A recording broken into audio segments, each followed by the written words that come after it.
A very good evening, guys. This is Yogendra from Fast Coding School. And please confirm if you can hear me. So now people, okay, saying yes, yes. Okay, cool, guys. Thank you for that. So guys, welcome again to Fast Coding School, and this is day one of our program on Python for aspiring data scientist. And this is going to be a 1 week program.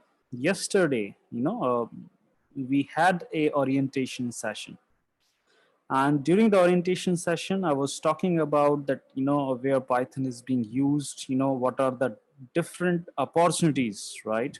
What are the different opportunities, guys, that you can have if you are good at Python, if you build projects around Python, right? That was there. We talked about that what are the various versions available of the Python, and what is the current product line, what is the current version that is getting new developments. And along with that, guys, we also talked about which tool we are going to use. And if I ask you, right, guys, if I want to get a response from you, can you please mention which tool we were talking about, that we are going to use a cloud-based tool, right? So now people are responding, and people are saying RAPL, RAPL.it, right? That was the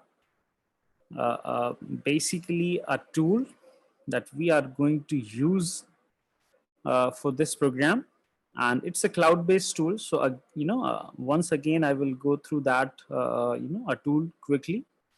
So that was there. And what was very good part from the orientation session yesterday, guys, I think uh, I responded to around 50 questions, right? I think in the last, half an hour or 40 minutes time, a lot of people had questions around Python, job opportunities, internships, projects, so a lot of queries were there. So, I think around 50 questions or 50 to 60 questions were answered by me or Dr. Sylvester. So I think that puts this show to a great start. So thank you guys for that. And now let's focus, what we have for today. So today we are going to start with the formal, uh, uh, kind of a beginning with what we know is as Python programming language. So I request all of you guys that please be attentive, please be focused, and be involved in the learning process. So whenever I ask you a question, or whenever I request for a feedback from you, please respond to that. Okay, I think we discussed this part in yesterday's session as well. So here on my screen, guys, you can see that what are the various topics that we are going to start with. So we are going to talk about data types today. We are going to talk about how to take input from the user. We are going to talk about how to give output back to the user, how to handle strings in Python, what are the various operations available, and play around with the string data. That is the primary focus of today's session, and it's going to be a very interactive one. So as I told you guys, we are going to use a cloud-based tool for that. That's RAPL, RAPL.it. It's a kind of a popular platform, growing very rapidly. So we decided to switch to this. Earlier, we used to a Spider, Anaconda Spider, but from the last season we started using RAPL, not Colab. So here we go, guys. You can see my browser screen is there, And I have already, opened this for you, RAPL.id IT, but I have not logged in yet. I have not logged in yet. Maybe you can start, without a login. So what you can do in that case, you can go to this site, RAPL.it, and then you have this button, start coding. So when you say start coding, okay, then it says, you can choose your language. It has a lot of options. Obviously we're going to stick with Python, and then it says create RAPL. So it will create a playground for you. And in yesterday's discussion, I told you that you will get, three verticals. One will talk about your file structures, files, your folders. That is the leftmost part. And then the middle part is for writing down your code. And this rightmost part is for a console, right? So whatever we write here in this section, right? So whatever we write, all of the Python files are saved with the extension. What is the extension, guys, of a Python file? What is the extension? .py, right? So .py is the extension to the Python code. So obviously we will have that as well, right? So this is, the way if you don't want to log into RAPL, guys. This is the way if you don't want to, log in. But let me, start the other way, where I will, sign in. I will log in and then start using this RAPL. So Sylvester has already created the credentials for this. So I'm going to use those credentials only. So here I go. This is the email ID that we are going to have, and this is the password. So so let me check if it's working. So I think it's working. So let's just wait for it.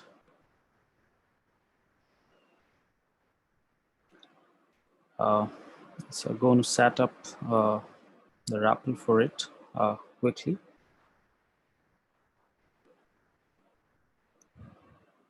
So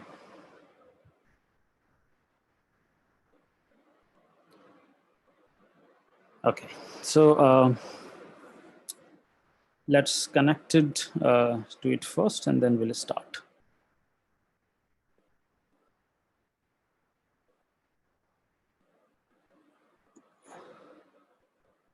Ideally, it should not take that much time.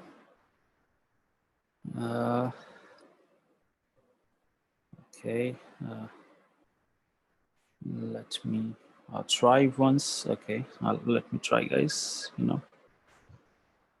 Here, okay, and then we log in, and then we give the email ID, fosklets@gmail.com. Here we go with the password. Okay, here we go.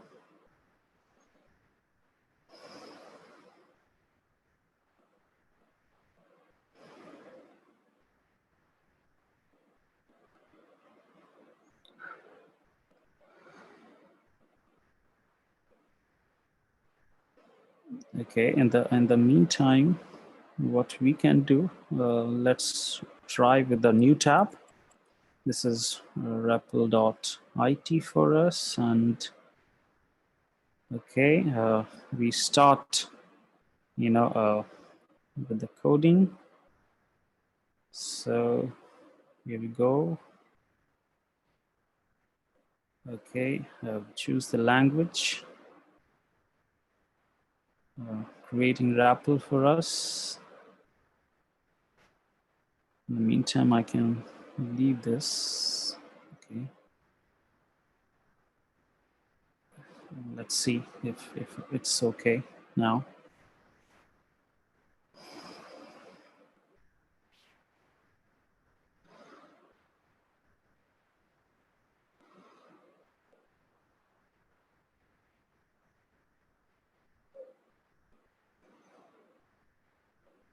Uh,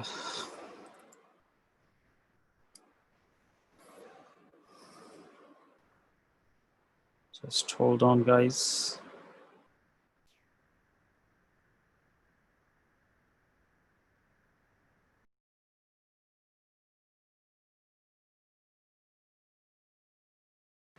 Any problem, sir? Yeah, it's taking time in loading.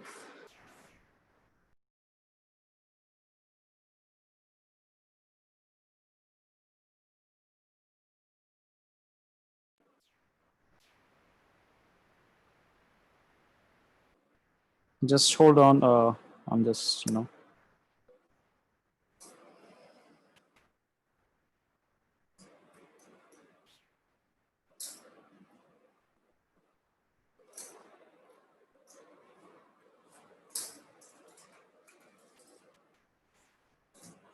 Hey guys, give me 2 minutes. Give me 2 minutes.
Okay, guys. I think things are fine now.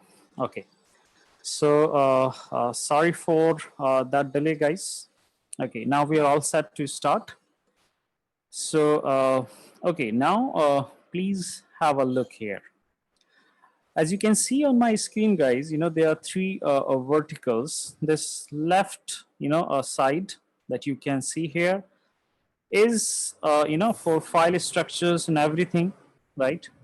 And here you can see the file which is created on the left hand side. If we click on this, that is seen, uh, that is seen on the middle, right?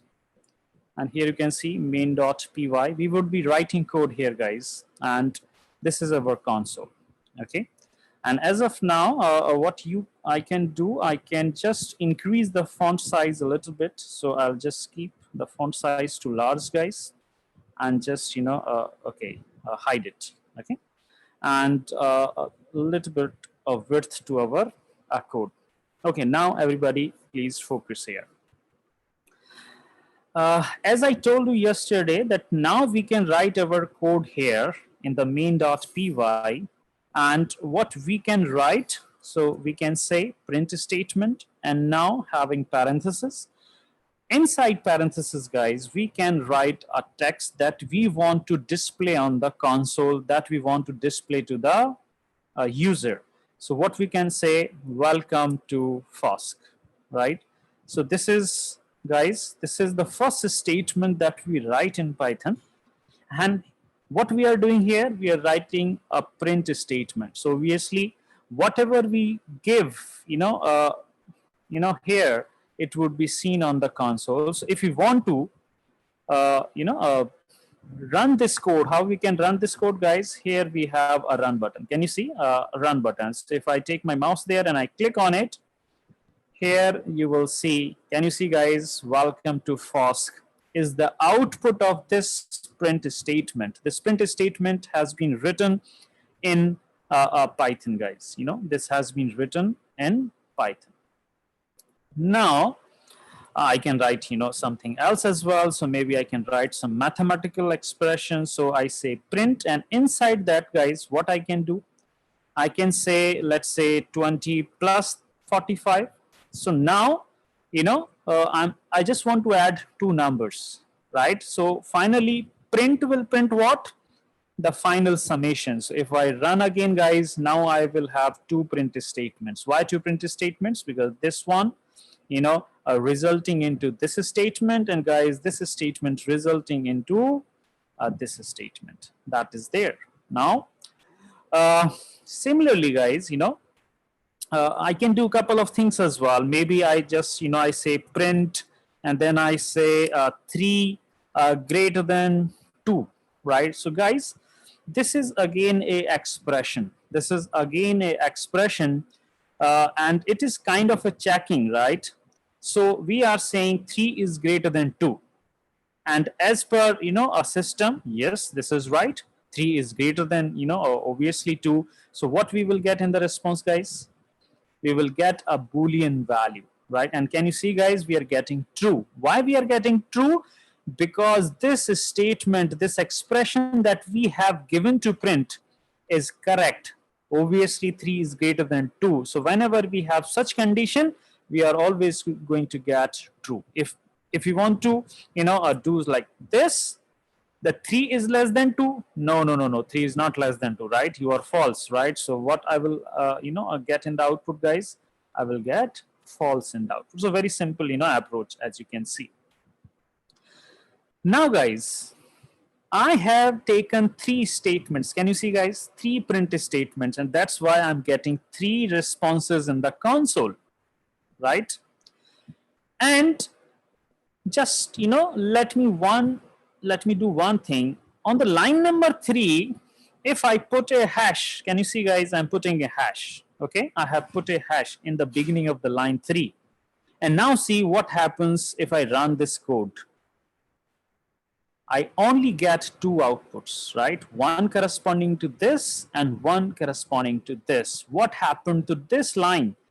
Basically, right, what has happened to this line is I have put this line under a comment. I have commented out this line, guys. I have commented out. And if a line is commented out, it will not be executed. And that's why you see there is no response. There is no output corresponding to this line because this line is commented. And that means, guys, what you have learned that you can use hash to put a comment, guys. You can put, a single line comment using hash that you can see here, right?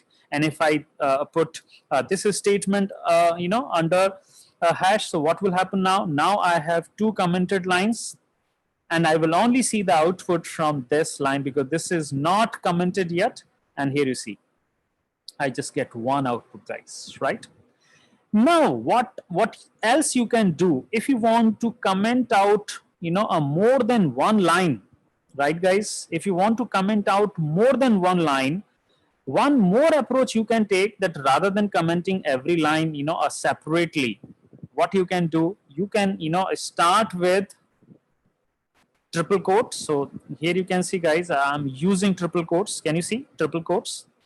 Right. And then I will put these lines, right? And now and the triple quotes. Can you see, guys? So this was the start, guys, and this was the and, right? And whatever, we write in between, would be considered as commented section. We will talk about this, later on as well. And now here you can see, guys, what is happening. Can you see? This time I have not put them under a single line comment. What I have used, guys, I have used a feature which is called as multi-line comment, guys. So you can use triple quotes for a multi-line commenting, guys. So whatever you write in between, right? Whatever you write in between, start of the triple quote and, end of the triple quote, everything would be considered as a comment, guys. So this is the way you can put a single line as well under comment using hash, and this is the way, guys, you can also put multiple lines under a comment. So these are the two learnings, guys, that how you can comment out your code. So you should be always clear about that. Okay.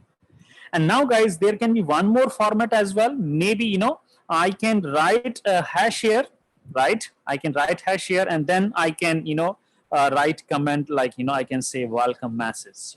I say welcome masses. So in this case, guys, what will happen in this case?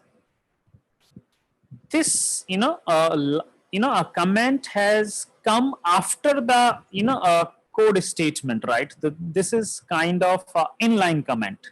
This is considered as a inline comment. So I can specify this welcome message rather than I can say inline comment, right? So in this case, what will happen? This statement will execute, no doubt about it, right? This statement will execute, but it is just an explanation that what you are doing in this line. So we are just saying that's an inline comment, right? So here you can see, guys, so there are three flavors of using a commenting in Python, right? Single line comment is there, inline comment is there, and you have a multi a line comment using these triple quotes. So guys, tell me, are things clear so far with you? Then we move to the next part. You can use yes and no. Okay, I think we are good to go as of now. Okay, cool, guys. Yeah, good. Now, after this part, okay, let's move to the next stuff, guys. Let's move to the next stuff. A very interesting part coming up. What is the next stuff? Guys, if you are from a C programming background, let's say if you are from a C programming background, right, you used to include, right, you used to include a math.h header file for your mathematical operations. If you remember, guys, how you were used to include that file. Do you know, guys? You used to write that code like this: hash include, and then saying something like that, inside this math.h, right? So this was your C programming way, right? This was your C programming way, guys. Now, if you want to do the same in Python, guys, if you want to do the same in Python, how you can do? Okay, I tell you at the line number 3 now, guys, and what is that? You use a statement called import. So how you say?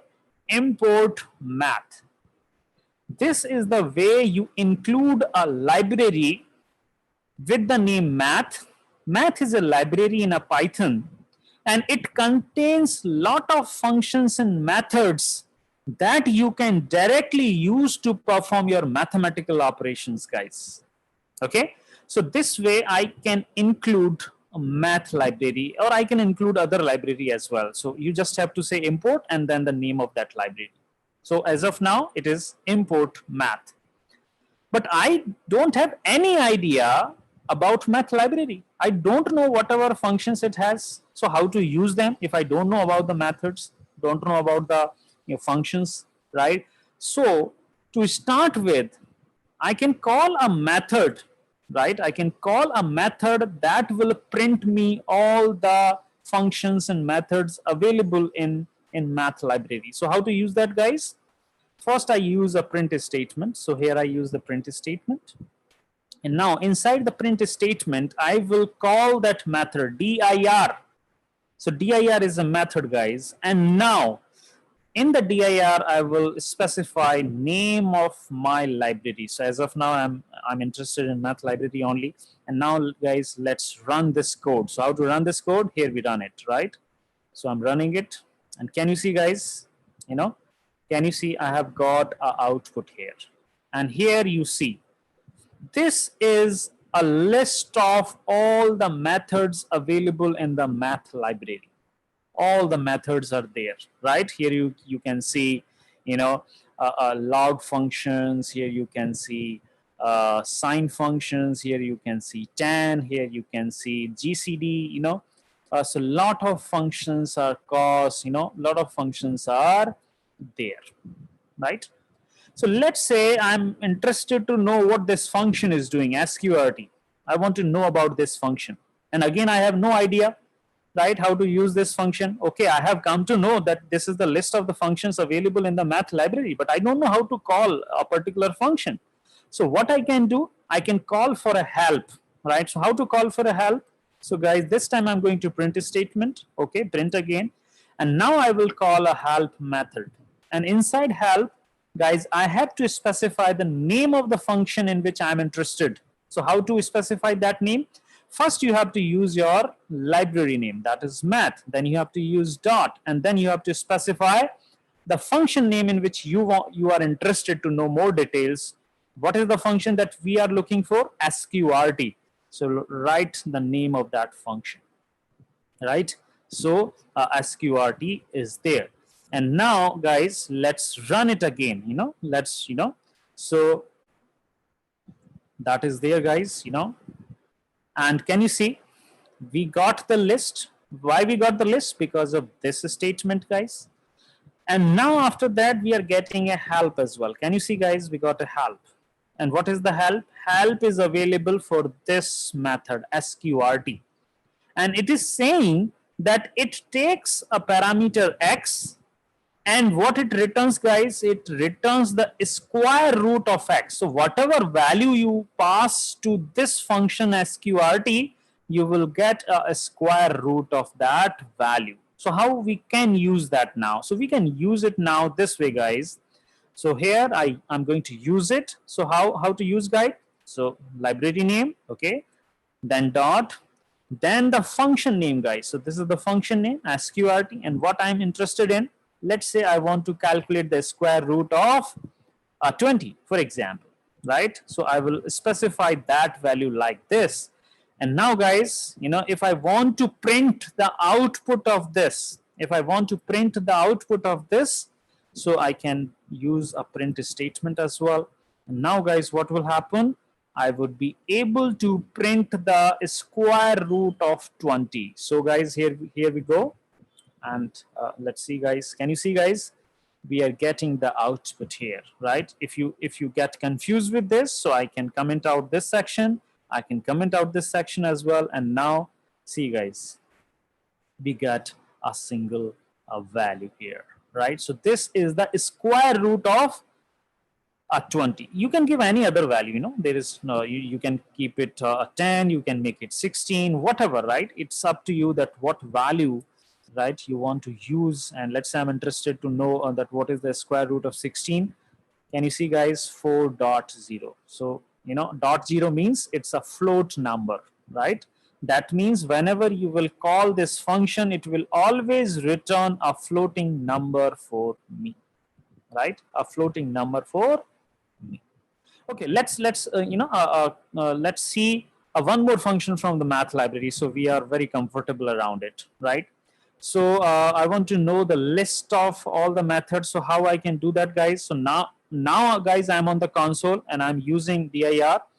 Let me increase the font a little bit. So I will just increase the font. Okay, a little bit, right? And guys, I have used dir method, and now inside the dir, I would write the name of library that you can see, guys. And here you see the list. This time, let's say I'm interested to know about a POW. There is a method POW. Can you see, guys?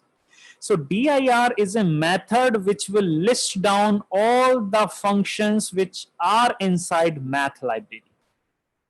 Is that clear, guys? Okay. Help function is a function that will give the detail of a particular function to us, right? And through which we can get to know that how the function is working, right? That is there. Now, guys, I want to know how the POW is working. So what command we can pass on, guys? So I'm on the console, so I don't have to use print now. I can directly go for the help. And inside help, how to mention the POW, guys? Can you please respond? If I want to know details about POW function, how should I mention it here? How should I write it here? Yes, Muhammad Ansari, Harish. Okay, a lot of people are saying now. So math.pow, right? So that is how we can specify. And here you can see, guys, what is the what is the help available? It is saying that if you give x and y to this function, if you give x and y to this function, it will return you x to the power y. It will return you x to the power y. So what, guys, if we want to calculate 2 to the power 8, so what we want to calculate, guys? We want to calculate 2 to the power 8, right?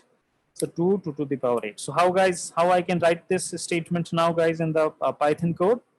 So maybe I can use print first. Then what should I write inside, guys? My library name, right? So math is there. Then what is the function we are going for? POW is there. Then what we need to pass on, guys? We need to pass on the value of x and y. So what is x this time? So x is 2 this time. And what is the a y? So 8 is the y. So guys, this way I can specify 2 to the power 8. And if I run it, I will get here you see, guys, we got 2 to the power 8. So this is how you can use a math library, or you can use any other library. It's not about that, right? So maybe you can use import math, import pandas, import numpy, import other libraries. So there are there are a lot of ways, right? And guys, one more thing, right? You cannot write this function like this way, right? So POW 2 to the power. Let's try if that is working for us or not, or is it giving some error? So let's try with that. Okay, it's working as of now. You can call it because we got a direct reference. But in my Anaconda experience, it will not work for you guys. In the Anaconda experience, guys, it will not work. Mind it, right? It will only work if you specify a math.pow, right? So REPL has some additional features, and that's why we are able to do it now. Okay. So guys, after this part, guys, after this part, let's move to one more interesting part of today's learning, guys. Okay. So guys, what is the statement that we can use if we want to display some message, if we want to display some value to the user? What is the statement that we use in Python? Print statement. So Poonam Sen is right, right? Satya Vinay Kumar, Messaz, Ishrat Khan, a lot of people are responding. So print statement. That's cool, guys, right? That's cool. Good. Now, what is next? The next is, guys, that now I want to know, I want to learn that how we can, get a input from the user, right? So what is the learning now, guys? We want to know how to take input from the user, right? So that is my next topic. If you want to take input from the user, guys, right? If you want to take an input, what is the input means? Now you want to take some values from the customer. You want to read some data from the customer. You want to, take some input from the user, right? The user who is using your program, using your code. So how we can do that, guys? For that, right? For that, guys, we have a method which is called as input. Can you see, guys? Input method. Okay. And in the input method, guys, what we have to specify? We have to specify the prompt. What is the prompt? We have to specify the message that you want to show to the user. The message that you want to show to the user, and it will be seen on the console, guys. Where it will be seen, guys? It would be seen on the console. So let's say I'm calling the input method now, guys, and here I say, you know, please, enter your name. So, okay, I can directly write enter, right? Enter the name. Let's say I write this way, right? And now, and here you see, right? Now, what will happen, guys? Listen to it. We are calling input method. Okay, fine. It will read the data from the user. It will show this message to the user. Okay, fine. Then what will happen? It will read. But input has no storage mechanism. Somewhere we have to store that information which is read by input. So what we can do in that case, guys, we can use a variable, and generally the variable in Python is called as object. So what I can do, guys, I can use a variable name here, right? So what can be the variable? It can be any. So let's say I say X, okay? And I have to write a complete statement like this, guys. So what is happening here? I'm calling the input method. This message would be shown to the user, okay? And whatever he gives as an input, it would be stored in which variable, guys? In X. So this is how, you execute the input method. So let's run it, guys. We are running it. See? Can you see, guys? We got the prompt here. Enter the name, right? And here I can write some name here. So let's say I say FOSS coding school, for example, right? So after that, I have entered it, right? So only after pressing the enter, right, input method will read the data from the console. So here, guys, now what I have got in X. I have got in X what was entered here. So what I have got here, guys, so here you can see, now I can print the value of X. Can you see, guys? I'm printing the value of X this time. And here you can see it is, asking me for enter the name. So I can say FOSS, for example, and I'm just printing it back. So can you see, guys? I'm printing it back as well, right? So this is there, guys. This is there. So one more thing, guys. This column I have just used for the beautification of the masses, right? Beautification. After the column, I have left one space as well, right? Otherwise, what will happen if you do not leave the space and just say enter the name? You will get a masses. Can you see, guys? Enter the name, and whatever we are trying to input from the keyboard, it would be written immediately. Can you see, guys? So now there is no gap between this masses and the input that you are giving. So just to make that a good in the a look, so that's why I'm putting this, guys. And here you can see I can run it again, and just hold on for that. Okay, so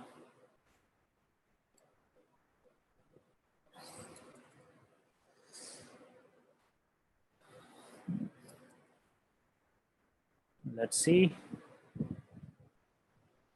Okay, I'm just running again. Okay, so now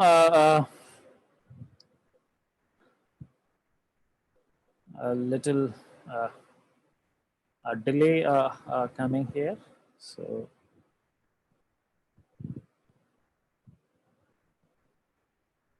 okay. Okay, so now it's saying FOSC. Here we say FOSC. Okay, now interesting part, guys. What will happen? See here. If I do something like that, x, and then I multiply this x with 3. Can you see, guys? I'm multiplying x with 3. What will happen? Let's see. I'm running the code again. Giving the name FOSC. Can you see, guys, what happened? Can you see? FOSC and again FOSC and again FOSC. So FOSC got repeated how many times? It got repeated by the number that you write here, guys. It got repeated by 3 times. Okay. Now, just a fun for you guys. Guys, now we want to know something important, and that concept is known as data type. That concept is known as data type. We want to know that what is the data type of X. What is the data type of X? Whether it's an integer value, whether it's a float value, whether it's a string, whether it's a Boolean, whether it's something else. We want to know the data type of X, right? So how we can check with that, guys? So for that, if you want to know the data type of X, guys, what you can see, you can call a method call as type, guys. You can call a method type, and inside type, what you can specify, the name of your object, name of your variable X. Here you see, guys, right? And let's run this code again. So here we specify the FOSC. Can you see, guys? And can you see, guys, we are getting a output, a class str, right? So can you see, guys, that what is the data type given to X by Python, guys? Can you respond to me? What is the data type given to X in this case? In this case, guys, X is a string. Guys, this is a string. This is not char. Guys, there is no char in Python. There is no char in Python. Everything is a string. Here you see. Okay. Now, guys, let me do one thing. Let me do one thing. After we understand, this case, guys, after we understand this case that X is a string, what you have to understand here, guys, that whenever we call a input method, guys, everybody focus what I say. Whenever you call a input method, right, this variable will always be a string type. That means input method will always give you a string data type. That's it. Input method will always give you a string data type. Okay, cool. Now, guys, one more thing. We can declare other data types as well. Okay, what are those possible data types? Guys, if I say like this, if I say like this, that A is equal to 10, guys, A is equal to 10. What is the meaning of this statement? The meaning is this, guys, whatever the type of value we assign to a variable, guys, whatever the type of value we assign to a variable, the type of that variable is, similar to the value that we assign. So if we assign an integer value, A becomes integer. If we assign a float value, A becomes a float data type. If we assign a string, A becomes a string. If we assign a Boolean value like true or false, it becomes a Boolean as well, right? If you assign something else, that would be the type. So now, guys, let me know what you suggest. If I say A is equal to 10, right? If A is equal to 10, let's say I say, what would be the data type of A? A is a name of my variable. A is the name of my object, guys. Guys, tell me, 10 is integer or float? 10 is integer, right? So what would be the data type of A as well? It would be an integer. So guys, how I can print a data type? Using print. What method I should call, guys? Type. And what should I pass on? A. So here you will see, guys, A is integer. Can you see, guys? Integer. Here you see integer. Okay. Then I say 2.3. What would be the type in this case, guys? If A is equal to 2.3, this time A becomes float. Yes, this time A becomes floats. Can you see, guys, on the console? This time we are getting a float here. Okay, very good, guys. Good. You are responding well.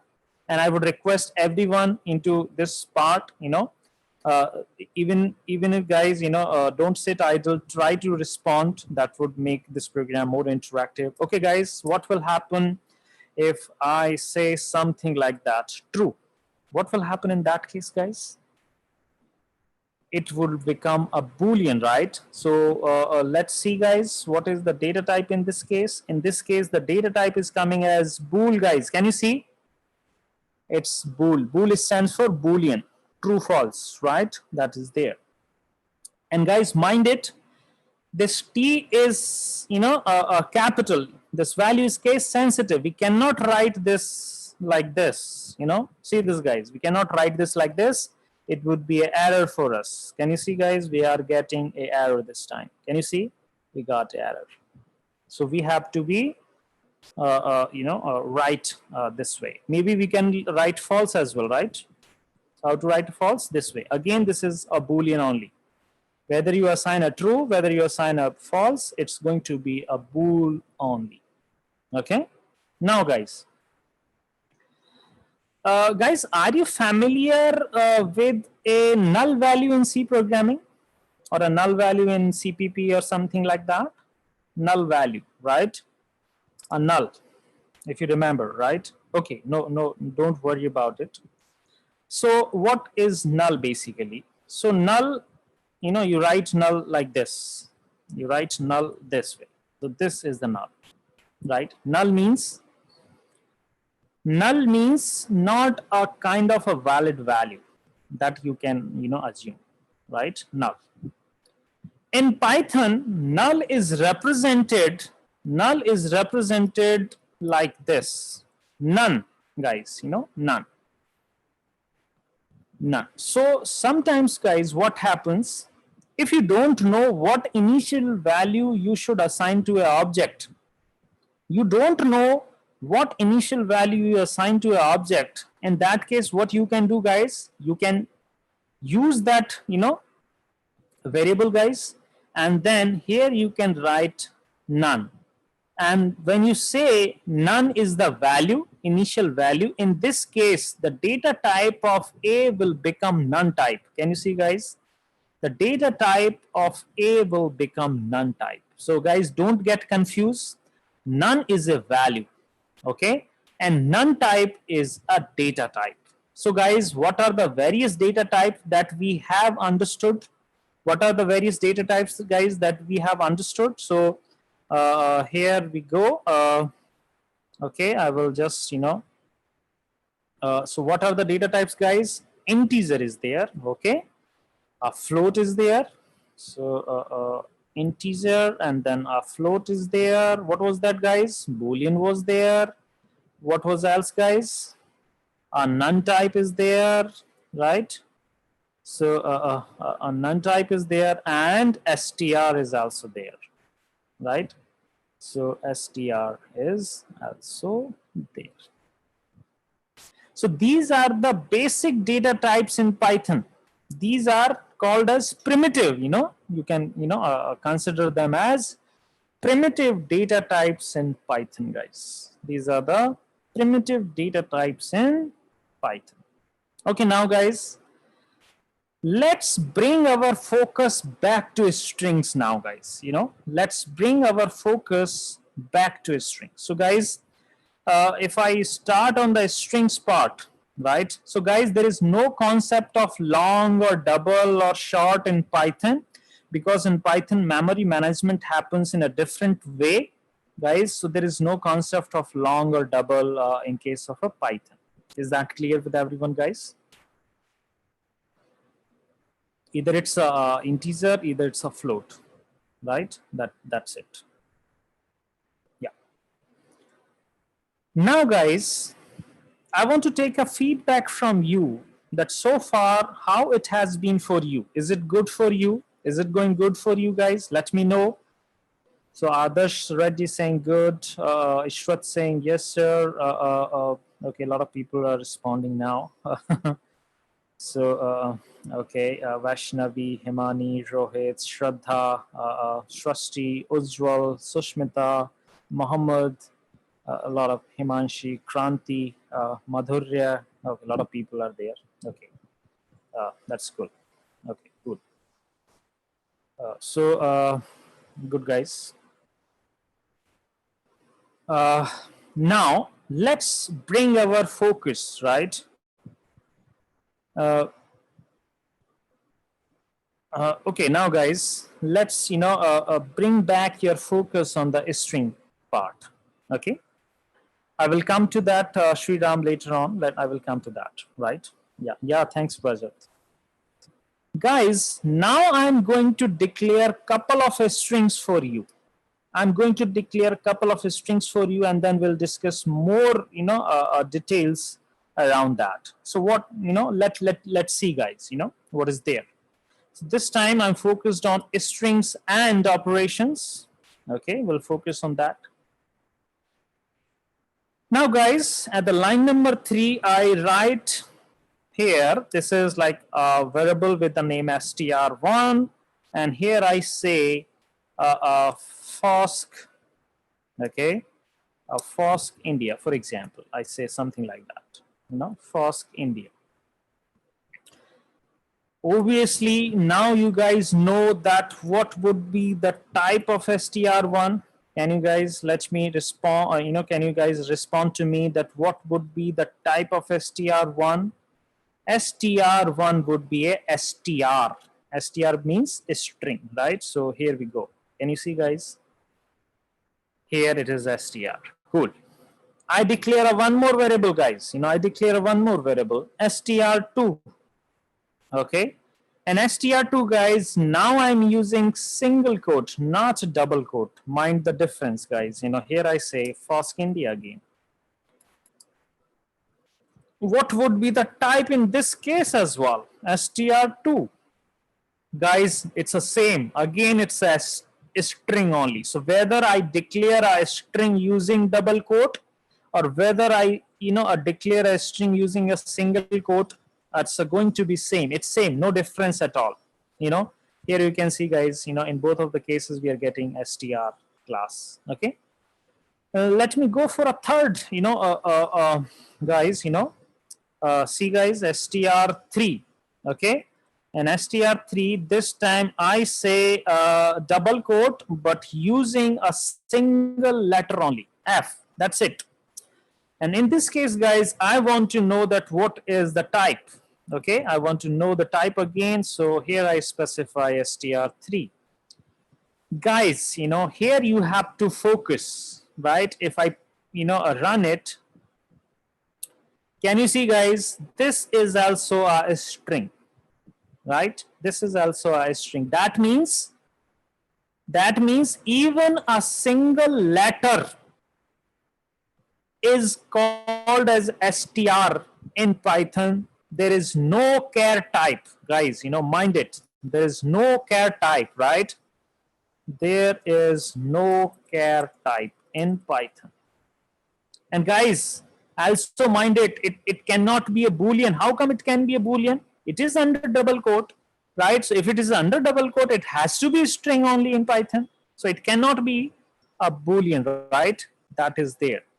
Madhurya saying that what is the meaning of a class here? So what is the meaning of classes here, guys?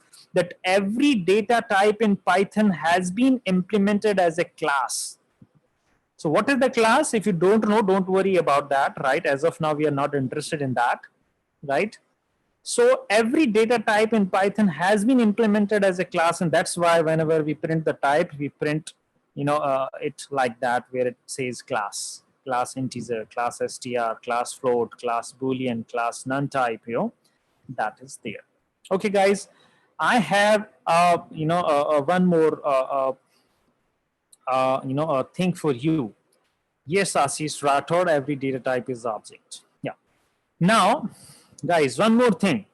What will happen in this case, guys, if I say str4, interesting, I'm just telling you guys, str4 is equal to, this time I'm using single quote, okay, and again saying f. What should be the type in this case? What should be the type in this case, guys, as well? Again, this is going to be str again, guys, so so even if it is a single letter, single character under a single quote, again, this is going to be str only, guys, okay? Finally, I'm at the last, example in this category, guys. str5 is equal to triple quote. Here you can see triple quote, and there I say FOSC, and then I say triple quote again, right? What would be, the case here, guys, in this type, okay? I say print, and then I say type, and then I say str5, right? So here, see, guys, this is also a way to declare a string in Python, but that is not a practice that people follow, guys, because this way is used somewhere else. So when we will talk about functions in Python, we'll understand more about this, guys. Basically, this kind of string declaration is known as docstring. What we call this, guys, as? We call this as docstring, where doc means documentation. So doc means docstring. So this is called a docstring. The type is still str only. The type is str only. So this is not a practice that people follow in coding. People follow what? Either they will follow a double quote, or either they will follow a single quote, right? So guys, this is kind of a mixed uses. Earlier I told you that triple quotes are used for a multi-line commenting as well, right? That multi-line comment is actually a docstring only, right, guys? That multi-line comment is actually a docstring only. So we will talk about docstring and multi-line commenting when we talk about functions in more detail, guys, for you, right? So that is there. Okay, now, guys, someone was asking me that if I say a is equal to, and inside double quote I write a number 100, what it will be? Will it be an integer? Will it be a float? Will it be a str? Guys, whatever you write inside a quote, it's all a string, guys. Don't get confused. Don't get confused, guys. Satish Parihar and Jayendra Singh Deora. This is not integer, guys. This is not integer. Although you can confuse by the numbers we have written, right? You can think that 100 is, a number. No, guys, this has come under a double quote. So that's why the type of this would be a str, guys. A type of this would be a str. So let's see, guys. I'll show you here, okay? And here you see. Okay. So can you see, guys? Let's as of now remove everything and we'll just focus on this learning, guys. Here's something new coming up for you. Can you see, guys? This is str. Okay, now, guys. Okay, now just listen to me. Just listen to me. Okay. Let's say if you want to convert this string where 100 is written in double quote to an integer value. If you want to convert this data to an integer value, what you can do, guys? You can use a keyword called int, and inside that you can pass on your value a. As of now, a is a string, but after this statement, guys, your a will become integer. So, guys, after this assignment where you have converted your string to an integer value, this concept is known as typecasting in any programming language, right? This is known as typecasting. So when I print the type of A here, guys, you know, it would be integer for you. So let's see, guys. Here you see. Can you see, guys? Before typecasting, it is str, and after typecasting, it is a integer, right? So that is there. Yes, guys. If I write this as b is equal to 100, so if I write this b is equal to 100, guys, will it be a string or will it be an integer? What you say? Obviously, it would be an integer, right? Obviously, it is be an integer. Very good, guys. Very good. Good. Okay. Now, guys, I have a couple of questions for you, right? Because now I have explained what the typecasting is. What is the meaning of typecasting? The meaning of typecasting is like converting from one data type to another type, right? Yeah, Lokesh, that is fine, available. So, guys, converting from one data type to another data type is known as typecasting. So let me know, guys, what will happen if I do something like that. Here I'm saying A is equal to 2.3, right?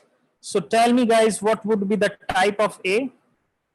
And when I say B is equal to int A, okay, when I say B is equal to int A, what would be the type of B, guys? Tell me, what would be the type of B? So guys, here in case you see this, A is a float value, guys. You know, A is a float. And in this case, you are converting a float data type to an integer data type, guys, right? Then obviously it will become integer. What would be the value of the B, guys? Can you answer that, guys? The value of B would be 2. So let's see, guys, on the console. This part, you know, let's execute this part on the console. Here we can use it. So guys, see, A is equal to 2.3. Okay. In this case, guys, we know the type of A is float. Fine. Now what we are doing, guys, we are saying B is equal to int A. So this is the typecasting from float to integer, guys. And now you will see, guys, the type of B is integer. And when we print the value of B, guys, can you see? We got 2 here. We got a 2 here. So now, guys, a next question for you. What will happen if I say A is equal to 2? Then I say B is equal to float. Okay, B is equal to float, and then I say A. Can you see, guys? What would be the value of B in this case? The value of B in this case would be 2.0. So, guys, here A is integer that you can see because we assigned an integer value to it. And after the typecasting, B has become a float for us, guys. You know, B has become a float for us. Now, guys, a couple of other things for you. You know, a couple of other things for you. And now I will talk about something really interesting, and you know, all of you should focus, you know, on that. See, guys. Let's say in my code, now I write str1 is equal to Fosk Jaipur. Here you do. Can you see, guys? str1 is equal to Fosk Jaipur. Okay. Guys, if you are from any programming background, you must have seen a question, a basic question that print the length of a string. Print the length of a string. In C programming, there is a method called strlen, right? In C programming. Here also we have a function, we have a method with the name alien, guys, you know, with the name alien. So if you want to print the length of your string, alien, right? So you have to call this alien and then pass on the you know, a variable name, object name. So here you will print the length of your string. Can you see, guys? Let's run it. and this comes out to be 12. Why it is coming 12? Let me tell you guys. This is 1, this is 2, this is 3, this is 4, this is 5, this is 6. Guys, 6 means space is also counted in the length.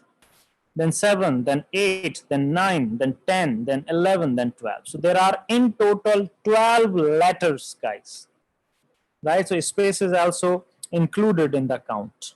Right? So because space is also a kind of a letter, a kind of a character. That's why it includes that as well. Now, guys, so alien is a method, right? What is the method, guys, to check a length of a string? Alien is a method there, guys. Okay. Now, guys, when we say str1, guys, when I say str1 on the console, it prints me the entire string. Can you see? It prints me the entire string, complete string. And here you can see, guys, in the single quote, can you see a single quote, right? But if I want to print just one letter or a small part of the string or a sub part of the string, I can still do that in Python. Okay, how to do that, guys? First, what I have to do, I have to say a print, okay, and then I have to mention the name of my string, that is str1, and then, guys, I have to use a square brackets, and inside the square bracket I can specify index. What I specify inside a square bracket is called as index. And index is what? Index is the location of the letter that you want to print.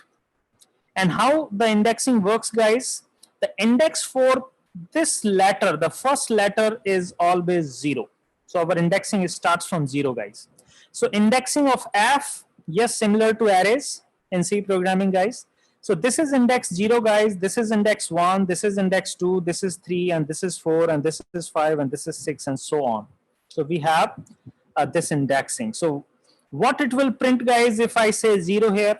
That is my question to you. What it will print if I say str1 index 0? It will print the first letter from the string, and that is capital F, guys. That is capital F. So this would be printed for us. Can you see, guys? We got F printed. Here we see, right? I can say, okay, guys, let's say I want to print K. I want to print K. What should be the index, guys? What index I should mention? So how to check what should be the index, guys? This is index 0, okay? This is index 1, this is index 2, this is index 3, and this is index 4. So basically K is at index 4. So how I can write it, guys? I can say str1 and then say 4, and then it will print the K for me. Good, guys, good. Guys, I can specify a range as well, right? I can specify a range as well. And what is the range?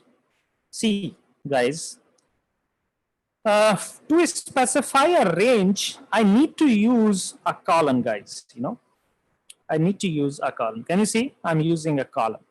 Okay, what is the meaning of the column? Before column, guys, you specify the start index. So always you will specify a start index. So, you can say start here. And after the column, guys, you specify the end index. But end index is never included in the output, right? End index is never included in the output. So if I write something like this 0, guys, if I say like 0, and then I say 10 here, after the colon I say 10. What is the meaning of this? The meaning of this is that it will start from index 0, 0, then 1, then 2, then 3, 4, 5, 6, 7, 8, and 9, up to 9 only. 10 is excluded. So it will end at 9. Okay.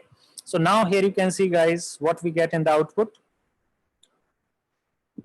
Can you see, guys? This is the output we got. When we specify this range, we got this output. Okay. Specifying this way, specifying this way, right? This is called as slicing as well, right? What we call it in Python, guys? We call this, a slicing as well, right? This is the okay.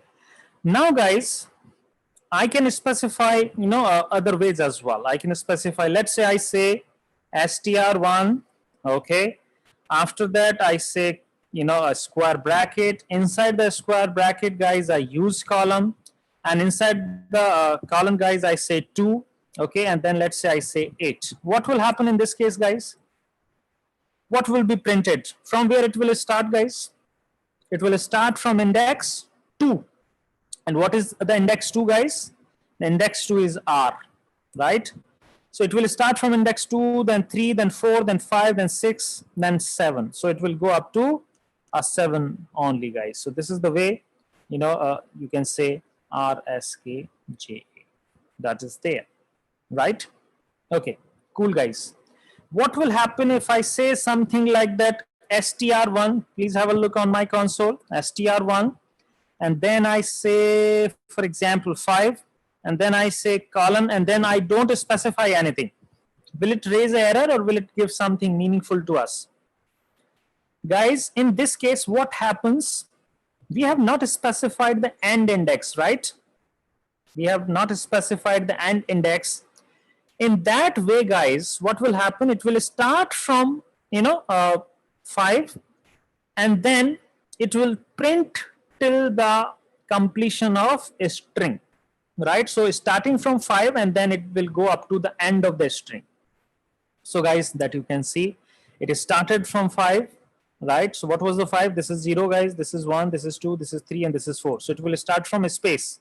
So it will start from space, and then it will take up the entire string, guys. That's there. Okay, let me give you the something else. What will happen, guys, if I say colon and then 5?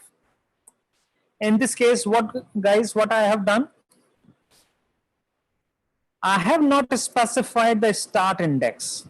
That means now it will start from 0. If you don't specify the index, guys, by default, it starts from index 0. And then it will print 0, then 1, then 2, then 3, then 4, right? So up to 4 only. And there you see, guys, FOSC, that is there, right? And what will happen, guys, if I say something like str1 and then I say something like that? What will happen in that case? Now, guys, I have not specified the start index. Now, I have not specified the end index as well. In this case, it will take the entire string. It will take the complete string, right? So here we see the complete string, FOSC JAP, right? Okay. Now, see, guys, one more thing, right? One more thing. What you should learn about. We can, go something like that. str1, okay? Now I'm going to give you some additional information, guys. Let's say we want to start with index 0, okay? Then we want to go up to 10. Guys, can you see? We want to go up to 10, right? That is there. After that, guys, I'm using one more column. Can you see? One more column. After this column, what I specify, this is known as a step. Guys, this is known as a step. So what is this 2? 2 is basically stepping. That means we are taking every second letter, every alternate letter, guys, So that means if I specify this way, right? So let's see, guys, if I do something like that, I have a string here, right? So I have a string. This is, let's say, 0, this is 1, this is 2, this is 4, this is 5, and then 6, guys, right? This is 7, this is 8, and this is 9, and this is 10, right? And here I have written something, right? So, guys, if I say something like that, 0, and then going up to 10, and then going to 2, right? So what will happen in this case? In this case, guys, it will start from 0 only, and it has to end by 10, it will go up to 9 only. So what is the selection, guys, from here to here? This is our selection, this is our selection, guys. But we have specified this 2 as an index, 2 as a step, guys. We have, this is called as a step. So guys, what will happen? It will, print all the, alternate positions. So it will start from 0, then jumping to, 2, and jumping to 2, and then jumping to this, and then jumping to this, right? So this is there, guys. This is, there. Oh, I missed 3, guys. So let's 3. So in this way, I have to, correct it. So thanks for that. Somebody pointed out. So here, okay, that's cool now, right? So so now in this case, guys, we'll have a 0, and then we have 2, and then we have 4, then we have 6, and then we have 8. That's up to, right? So so this is there, right? So that is there. So guys, this the start, okay? This is the end, okay? And this is the step, okay? So let's see the output, guys. Let's see the output. Here we are, and then see, guys, if I say something, let's say I specify 2 here, what will happen in this case, right? Can you see? This is the output, guys. This is the output. Okay. Now, guys, I have a question. What will happen if I specify step just 1? What will happen in this case? If I specify the step 1, what will happen? It will count everything from 0 to 9, right, guys? It will print everything, right? Because we have saying, step, 1. That means it will just print everything. So 1, 0, then 1, then 2, then 3, 4, 5. It will, take everything, right? So it will print everything in this range. It will print everything in this range. So here we go, guys. And that you can see, right? No Himanshi, it's included, right? Now, guys, let me tell you one important concept in Python indexing or Python's slicing. And what is that? In Python, we have a concept called reverse indexing. Guys, in Python, we have a concept called reverse indexing as well. And what is that? Let me tell you. A very interesting one. Guys, this is my string, let's say, right? This. So this is, this, and this. So this is, 0, this is 1, this is 2, this is 3, and this is 4. So this indexing is known as, guys, forward indexing. What we call, guys? We call this as forward indexing. Okay? And here you can see it starts from 0. But now we have one more way of indexing that is known as reverse or negative indexing. What happens in that case, guys? The last letter is -1. Guys, it is -1. So we are starting from the right side now, right? This is -2. This is -3. This is -4. And this is -5. Can you see, guys, this, right? So if I write something like str1 and then say -1, what will it will print for me, guys? If I say str1 and then -1, so what is the meaning of -1? Basically, the meaning of -1 is the last letter. And what is the last letter in our case? The K is our last letter in this case. So now it will print a K for me. It will print a K for me only, right, guys?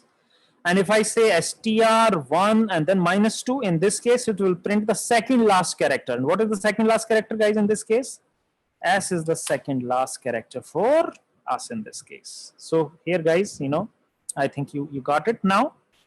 So if I say a -1 here only, right? If I say -1, here you see it will print me the R. Why R? Because in this case, str1 is equal to Fosk Jaipur, and R is at -1, U is at -2, then -3, -4. So if we go in the reverse direction, we have a negative indexing, right? That is there. Okay, now a very interesting part for you guys, and then we'll move to the something else. I will end up the discussion on the indexing here. Just last point for you. Interesting part. See, guys, if I say str1 and then I say colon, okay, I did not specify the start index. Even I'm not specifying the AND index, and I'm directly specifying the stepping. Guys, what you say, what would be the output? In this case, stepping is 1. In this case, because start is not specified, it will start from 0. In this case, because AND is not specified, so it will go up to a complete string. So obviously, it is going to print me a full string, complete one. Can you see? Fosk Jaipur. So what is the meaning of step 1 here? The step 1 here is saying that you have to move in the forward direction, guys, right? You have to move in the forward direction. What will happen if I say something like that, str1? I do not specify the start index. I do not specify the AND index as well. And I say -1, right? In this case, guys, what is the stepping I'm telling you? The stepping is in the reverse direction. And in this case, guys, what will happen? My string would be printed in the reverse order. My string would be printed in the reverse order, and that's you can see. Right? So my string would be printed in the reverse order, guys. Okay? Now, guys, let's move to something else now in Python. Okay, what is that? Guys, this is my str1. Here you can see this is my str1, and let's say str1 is Fosk, for example. This is, let's say under the double quote, and then I say Fosk. Okay. What I want to do now here, guys, please listen, everyone. Please listen, everyone. Okay.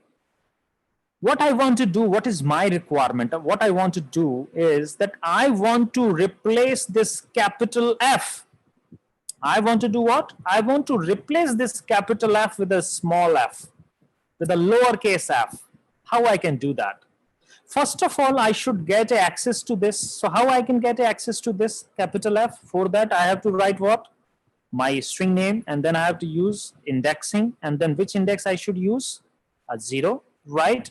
And then, guys, what I should do? Assignment. What do you want to assign? I want to something, I want to assign something new. What is that new, guys? I want to write this. Got it? Earlier, if I just print this, it will print me a capital F. Everybody knows, right? If I say str1 and then just say index 0, it is obviously going to print me a capital F. But what I want to do, I want to assign a new value to it. And what is that new value? A small f.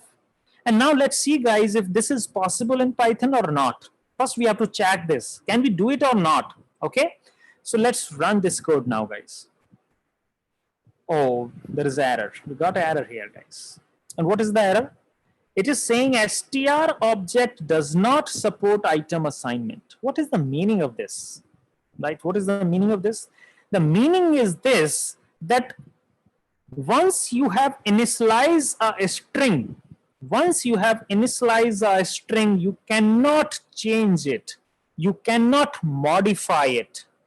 And what you were trying at line number 5, you were trying to modify the string. You were trying to make capital F to a small f. That means you were trying to make a change in the string. That is not possible. Why it is not possible, guys? Because strings are read-only in Python. Strings are read-only in Python, guys. Strings are read-only, and an object or a data type which is read-only in Python, these are called as immutable. Immutable means you cannot change them. Mutable means you can change them. Prasanna Kumari. So strings are immutable. Okay. They are read-only. Once initialized, you cannot change them. Once initialized, you cannot change them. So guys, is this concept clear that the strings are read-only? The strings are immutable. They cannot be changed once initialized. They cannot be changed once initialized. Guys, right? Okay, cool guys. You know, guys, please respond. So gaye kya? Kya hua? Neend aa gayi?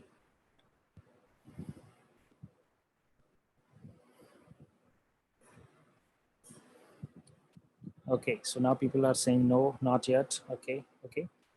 So that means we cannot change the string content. We cannot change the string content. Okay, then what we can do in the strings?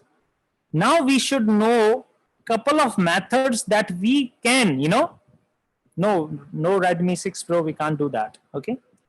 Now guys, listen to me. Okay.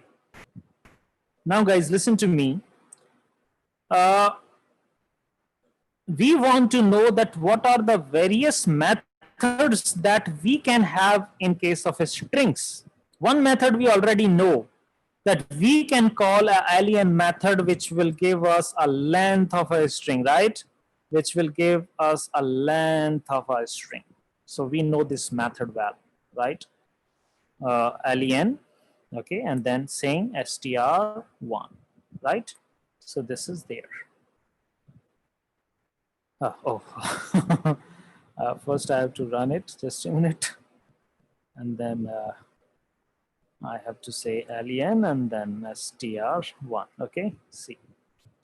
So now, okay, so it has to be 5%, not 4. Why it has to be 4? This is 1, this is 2, this is 3, this is 4, and this is 5. Okay, yeah. Now, guys, if you want to know what are the methods that we can apply on a string, what we can do, we can use a dir method, guys. Dir method. We use dir method in case of a library, right? Math library. Here we can use the same dir method and say inside dir what I will say, the name of my class. And what is the name of my class in this case, guys? Name of my class is str. So if I do this, I will get to know what are the possible methods that I can, you know, use on strings. Guys, there is a list. Can you see? This is the list, guys. Okay. And now let's understand this fact, guys. There are so many methods. Okay. To know a particular method, we can use help. Okay. To know a particular method, can you guys know there is a method called upper? Can you see upper? What it will do for us? We don't know yet. Maybe we can do one thing, right? Maybe we can do one thing. We should call the help method. And now what we'll do, guys, we should, you know, give the name of the function. How we can give the name of the function? First, we have to use class name, that is str. Okay. And then we use the dot, and then we use the function name, that is upper. And can you see, guys? Can you see? It says it return a copy of the string converted to uppercase. That is very important to understand, guys. What it is saying? It is saying it return a copy. Guys, focus on the copy text. It return a copy of the string. That means it will not convert the original string. Right? It will not convert the original string. It will just return a copy on the console. It will just return a copy on the command. So let's see, guys, what it is saying. You know what it is saying actually. See, guys, let's say I have a str1 here in the first. Okay, here you. Okay, so that is there. Okay, I'll just take it, start from that. So, okay, so now I think it should be fine. Okay, let's say, guys, I say str1 is equal to first. 1 capital. Okay, this is my text. Okay, now, guys, what I do, I say str1 dot upper, right? This is the method I want to call, and this is a method, so I have to close the parenthesis, guys, and then I say, can you see, guys, what is the output? The output is capital, all caps, right? But mind it, guys, my original string is still first, right? Is still this, there is no change in this. Can you see, guys? There is no change. That means upper just converted a copy of str1, not the original string, right? So guys, if you want to do one thing, maybe what you can do, you can store the output of this in some other string. So what you can do here, guys, you can say str2 is equal to what? str1, right? And then say upper, right? And then say upper. And here we get st. So in this case, guys, str1 is still the original and str2 is, 2. Can you see this, right? That is there. That is there. Okay. Now, guys, what you can do, let's say you use a method called del. Can you see del? And I say del str1, and that means please delete the first, right? Please delete the first letter from str1.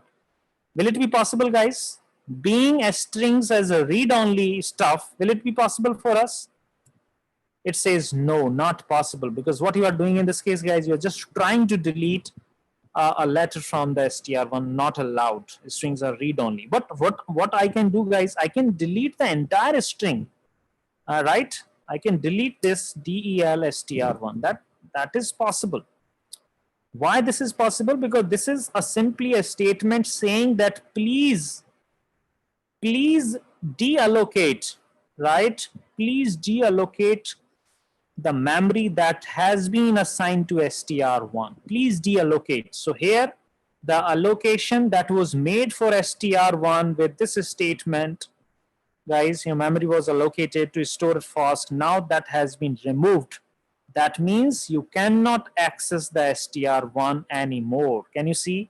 You cannot access the str1 anymore because that memory area where you were storing str1 is lost, guys. That is lost. And if you say str1 fast again, you will again, have a new memory allocated for this, guys, right? Okay. Out of so many functions, right? What are those functions, guys? dir, and then, I want to focus on two methods for you. I want to focus on the two methods for you, and then we will, close the discussion for today. Okay, what are those methods? Let's see. I want to focus on this method. Can you see split? That is there, guys. And I want to focus on this join. These are the two methods I want to particularly focus. If you want to look at other methods, you can do just, go for help and you can start using them, right? Because using help, you can get to know what are the internal details and how it is working. So, that would be easy for you. So guys, let's, as of now, I'm not going to talk about these functions, guys, which are using double underscore. Guys, I will talk about them, not today, but little later on. These functions are called as dunder functions. What we call them, guys? Dunder, right? Why dunder? Dunder means double underscore. These methods are called as dunder methods. I will explain about them later on during this program only, but not today. I don't want to make things complex as of now because there are a lot of people in the room who are just beginner in Python. So I just want to keep, step-by-step learning for everyone, right? I just want to keep that. So what I was talking about, let's focus here, guys. I was talking about that we are going to focus on two methods in strings. One is the split and the other one is join, okay? And to understand them well, let's define a string which is like this: str1 is equal to Amar, okay, Akbar, and Anthony. This is my string, Amar, Akbar, Anthony. This is my str1, okay? Now, guys, what I want to do, I want to call a method split on the str1. So how to call that? Okay, let's focus on this, guys. I will do one thing. This is my str1 can. Okay, so here let's focus on the console, guys. It would be easy for me to explain. So this is my str1. Can you see, guys? Str1 is Amar Akbar Anthony. Now what I say str1 and then I say dot and then I say a split and then I close the function, right? This is there, right? And now say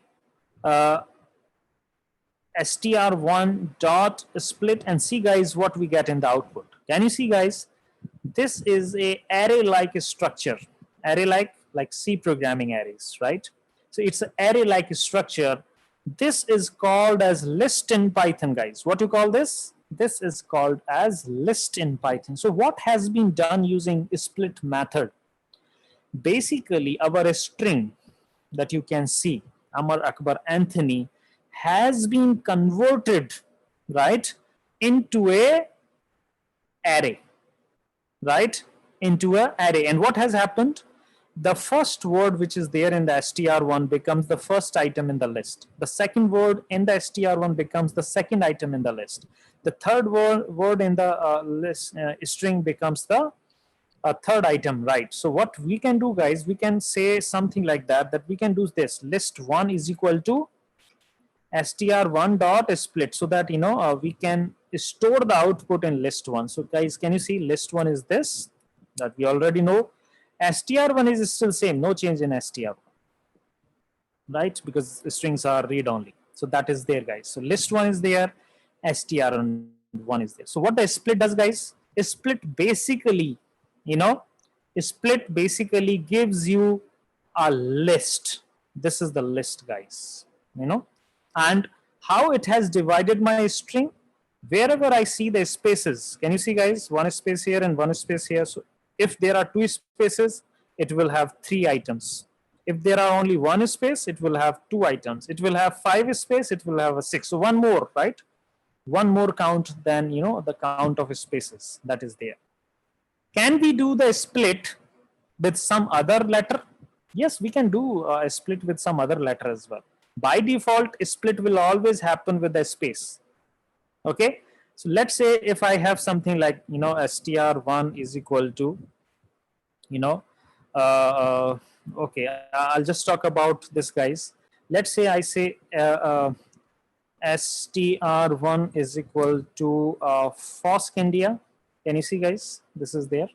Okay, and now I say list1 is equal to str1 dot split, and this time I want to split my string using k. So I will say k here, that please split my string using k. So now what will happen, guys? What happened, what comes before k will become one item, and what comes after k will become the second item. K is not included in the output. So can you see, guys, what will happen in the list one? Here you see FORS and then India. And even the space is also there. Why space? Because after the k we have one space. So k is not there in the output because you used k for the split. So that is there. If you don't specify anything in the split, it by default it splits using a space. So let me explain this concept if you don't get it here, guys. Here this is something like that. So let's say I have a string Amar, okay, then Akbar, and then Anthony, right? So what will happen in this case, guys? If I say dot split and I do not specify any letter here, what will happen in this case? The split will happen with the space. So basically we are making a cut here. This is cut and this is cut. So what will happen, guys? In this case, Amar becomes the first item. So this comes here as the first item, then the comma, then this becomes the second item in our list, guys, then comma, and then it becomes the third item in our list. So this is how a split works in reality, guys. This is your list. So I think now it should be there, guys. That should be there. So guys, is that clear that how a split is working? Is that clear, guys, how the split is working? So after this, guys, after this, if now there is a very good question. He's saying that what will happen if you do not put any space. So let's say, guys, if you do not put any space, let's say like this, what will happen if I say split, right? str1 dot split. A good question to ask. So here I say split, and there you can you see, guys. So in this case, guys, there is no split actually, right? Split is not possible here because there was no space. So everything became just a single item. Everything became just a single item for us. Okay. Now, guys, this is our list. Can you see? This is our list. Okay. So I will use this list here now, guys. You know, this is our list. This is our list. Okay. Let's focus on the last topic now. Okay, this is there. Now, guys, okay, so once I tell you guys, you know, yeah, Rejoice, we did not get. So, guys, once I tell you some, you know, a basic concept, what you can do, you know, you can try a lot of things at your end as well. If I do something like that, then what will happen? If I do something like that, then what will happen? This way, your learning improves manifold. You know, your learning improves manifold. So, you know, this is also one of the way where you can learn the things at your end as well. If I do tell you something, and then, you know, with related to that concept, you can have, right, you know, a lot of new learnings from that part, right? So this is now, guys, let's say this is my list one. Okay, what I want to do now, I want to create, so I will remove this, guys, as of now. Okay, I'm just using this only. What I want to do now, guys, this is my list one. I want to recreate my string back from the list items, guys. What I want to do now, I have list one. Now I want to create a string back. So for that, guys, you can use a join method. So join is there, right? This is there. And in the join, guys, what you can specify, you can specify which, you know, object you want to join. So we want to join our list one. So I will specify list one here. Then join also, you know, need one more information, that how you want to join the items in the list one. I can specify using dot here, guys, you know, using a dot. And then I can say I want to join all of the items in the list one using, let's say, star. So what will happen in this case, guys? We have one item, first item, then we will get a star in between, then Akbar, then a star in between. That means every item has been joined using what? A star. So maybe we can store this output in some string, guys. So let's say I use this output in str1. So can you see, guys? So here we run it. And what will happen in this case? If I say str1, can you see, guys? We get star every, you know, where, right? That is there. If you don't want to go for a star, you want to, you know, do something else. Let's say you want to use you know, a dollar. That is also possible, right? That is there. So now here you can see we have dollar in between. If you want to take a space, so you can space. So this is the way you can take a space as well, right? And here we are back to the same data that we were interested in. Can you see, guys? Amar, Akbar, and Anthony. So that was for today, guys. That was for today, right? And now you have a one assignment. You have a one code challenge, right? You have a one code challenge, guys. And where that is available, that code challenge, I think to start with, there are basic code challenges, right? There are basic code challenges, guys. So let me, you know, explain those two, you know, code challenges for you guys. So I'm just going to the Google Drive, guys. You know, I'm going to the Google Drive. So here we are at the Google Drive now. Okay.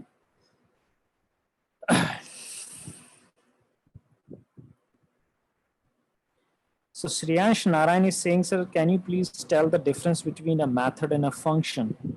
So a function that is part of a class is called a method. So function can be, independent of a class. You can, declare your function outside a class as well, and you can directly call it. But when the function is a part of the class, you start calling as a method. Shreyash, right? So guys, here we are at drive now. Guys, can you see? We are at the drive, and here you can see the day one. If you remember, guys, this folder was not there, right? Yeah, Narayan Chaudhary, but with little difference, with few differences, they are there. Guys, can you see? We have assignment there, day one dot assignment. Very simple assignments to follow, not a big deal at all, right? This is for beginners. The people who already know Python, they can skip it, right? Not a big deal. So here you can see, couple of things are happening. Day one assignment and assignment two. There are two assignments, guys, right? And what you have to in the first assignment, right? You just have to take, take weight of the guys in kilogram and the height, right? You have to take a weight and height of the person, and then you have to calculate the BMI, that is called as body mass index. You can calculate, you can check the formula of the BMI from Google, and then you can use it. Okay.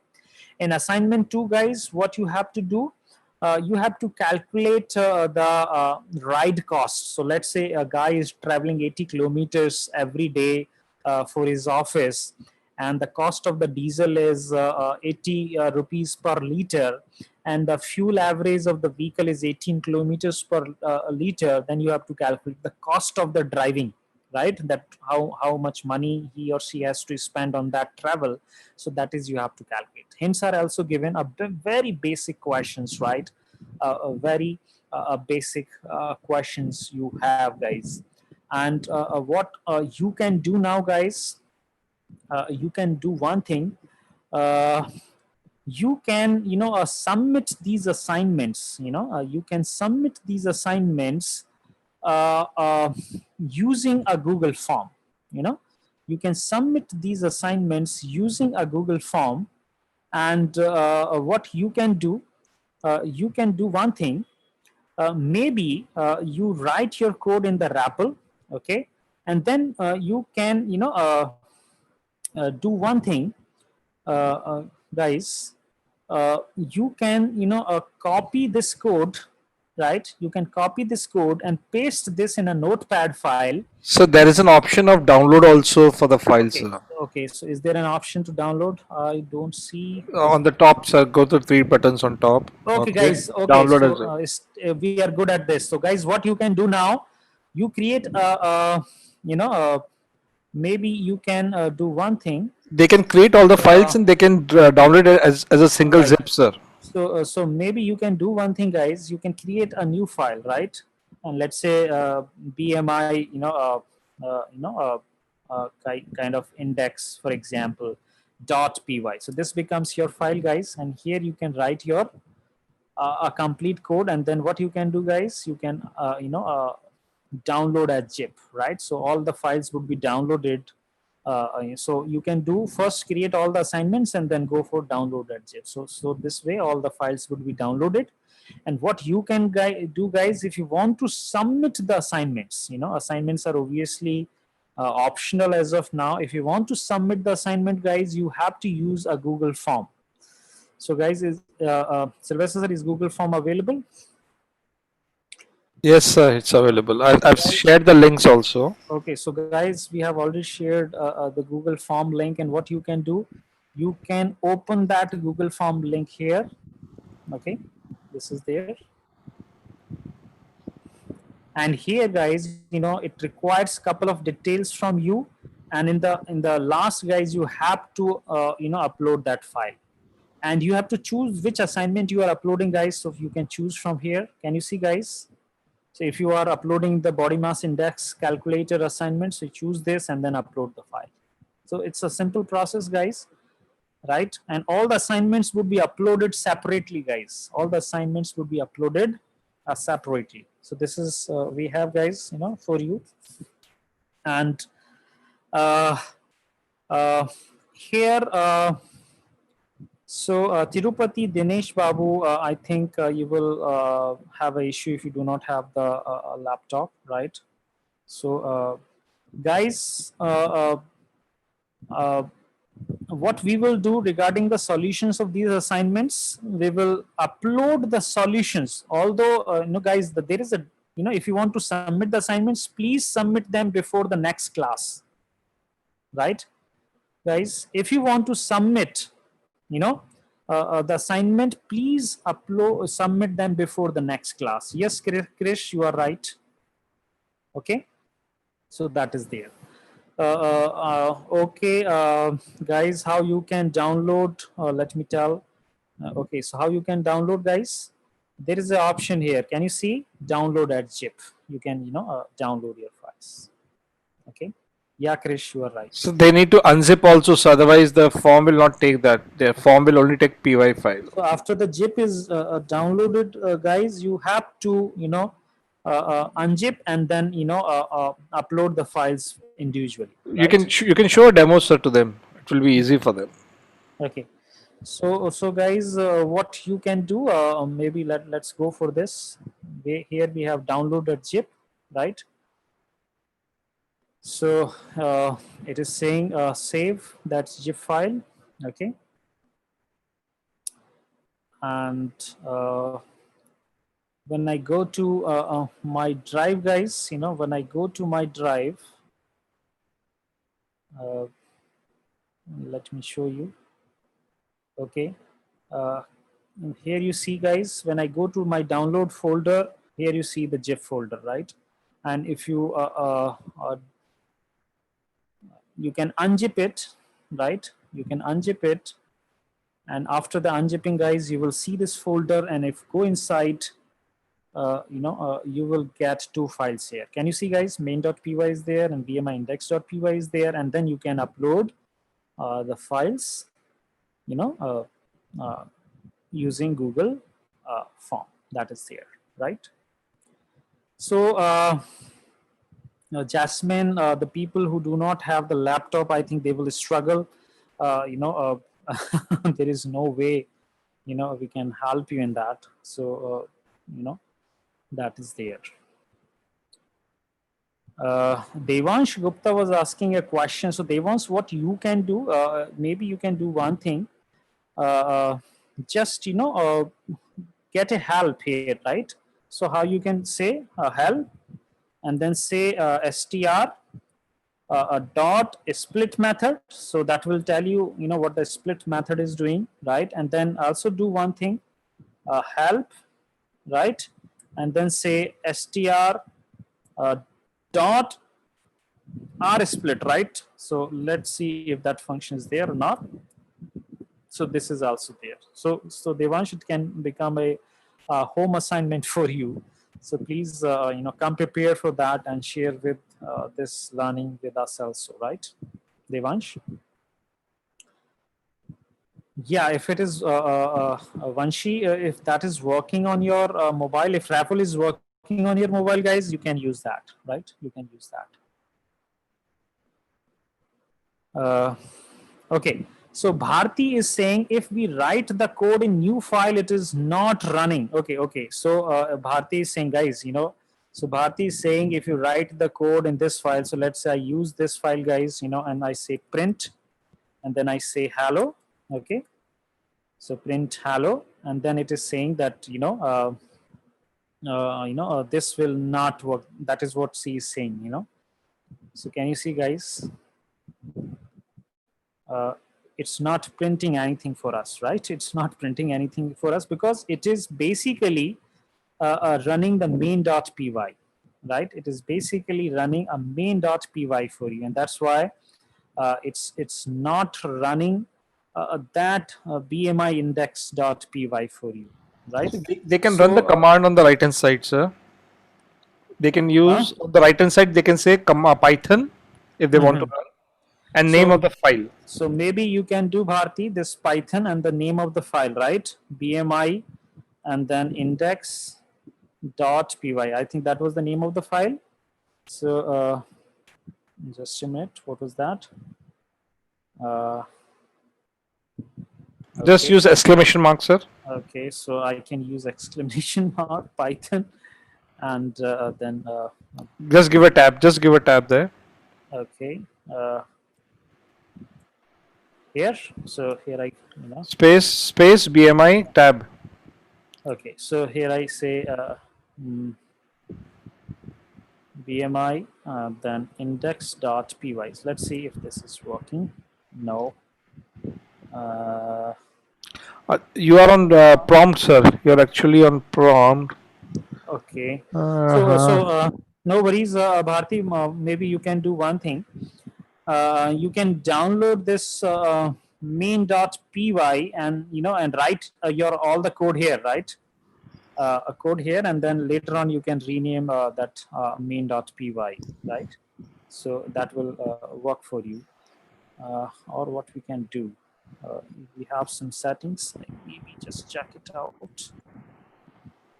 I think no options there. So probably that is. So Bharti, what I said to you, write your entire code in the main.py and download that as a zip, and just later on you can rename it to any other assignment name. Is that clear, Bharti? I'll just look if this option is available in the paid model, right? If that is available in the code, I will just look into that. No, Arya Lakshmi, there is no difference between single and double quote. There is no difference between single and double quote, right? So guys, class is over for now, okay? And I just want to take a feedback from you guys that what is your feedback for today's class? How was it for you guys, you can go for a spider, Giri, okay? So now people are responding back. Rejoice saying good, Badula Sheikh saying useful, Ishwar Bura saying good class, Sai Venkat saying good, Jasmine saying very interesting, Dharni Priya saying very interesting, sir, Satish Parihar saying it's amazing, Yaram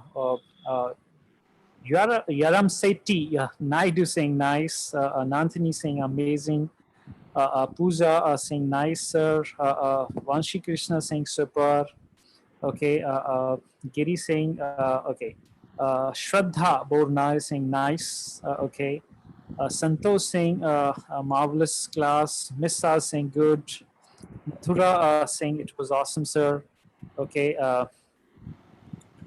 Shashank Kulkarni saying, sir, what will we will use a non-data type in our program? Just give example. So basically, what happens, Shashank. Let's say you want to use a object. Let's say that object is A, and you don't know, you have no idea that what value you are going to assign to this in future. So you just start, declaring the variable. That's it. And when you assign a right value to it, right? So let's say you assign 34, right? So this is the way. So basically, it's a way where you want to declare an object beforehand, and later on you want to give the a real a value assigned to it. So that is just a placeholder as of now, right? That is just a placeholder. In this case, so far it will work data type as none type, and later on it will change to a integer data type. Is that clear, Shashank? Shreyash Narayan saying understood the concepts very well. Okay. Sai Deepak saying super. Pallavi saying it was too interesting, sir. Okay. Ritesh Kashyap saying amazing, sir. Okay. Muzammil Muhammad Ansari saying the class was very good, sir. Okay. Shrasti saying nice. Samhita Bamula saying useful. Okay. Mansi Patil saying good. Ajay saying well. Okay. Nandini saying learned many things. Rohit Somase is the most interesting, sir. Akshita saying good. Okay. So a lot of people, Vaishnavi, Himani, Revti, okay. Vinay Chavan saying the way you are teaching is simply awesome, okay. So guys, Dr. Sylvester, what you can do now, we can now roll out the registrations for certificate, guys. Guys, now we are rolling out the registrations for certificate. If you want a certificate, guys, please register on the given link by just paying 300, guys. Just register for that. Gotham saying it was interesting in the start, but at the end it become a little bored. So guys, what happened in 2 hours is a long time, Gotham. So sometimes it may happen with you, and if things are already known to you, things can be a little boring. But from day after tomorrow, guys, we'll touch up on the intermediate and advanced topics in the Python. It would be very, very interesting for you, right? So, Sylvester sir, can you please share that? I've already shared, sir. Okay. Javed Khan saying, in second assignment, should we take input from the user or take the given values? Take the given values, Ahmed. Okay. You need to take the inputs from the user, sir. That's a requirement. Is it written there? Yeah, it's written there. Okay, so Ahmed, it's written there. You have to take input from the user. Thank you. No, Himanshi, it's not necessary. It's just a way of explanation for me. That's it. Okay. Sylvester sir. Okay, so yeah, guys, if you have no questions, you can leave the class, and we will meet tomorrow at 4 p.m. again, guys. Again, a lot of things to learn. Tomorrow, guys, we'll focus on how to use looping and how to use control flow in Python. Yeah, Prasanna, thank you for that. So, guys, tomorrow, again, interesting stuff coming up for you. And just, if you want to claim your certificate, guys, go and register yourself on the given link. The link has been shared with you now, okay?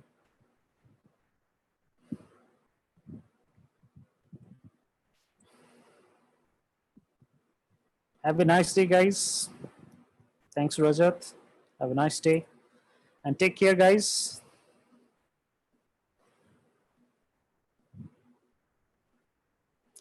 I'm closing it now. Bye-bye.